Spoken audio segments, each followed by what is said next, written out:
Prime Minister Andy Burnham unveiled his latest cost of living pledge today, capping single bus fares across England at £2 starting January 1st, 2027.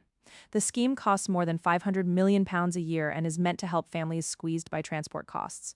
But a closer look at the government's funding plan has sparked a very different debate about who actually pays for those cheap rides. The fare cap applies across all of England outside London from January 1st through the end of 2027.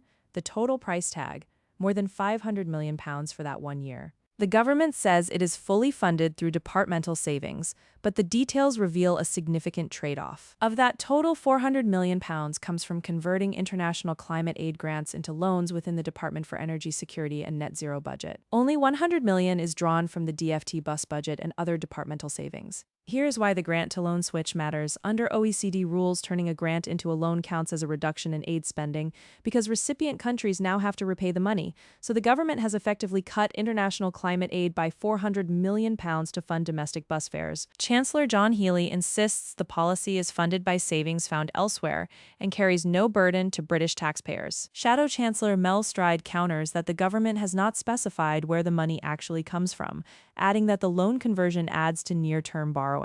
This comes at a time when UK aid was already at its lowest point since 2008. It had been cut from 0.5% of gross national income to just 0.3%.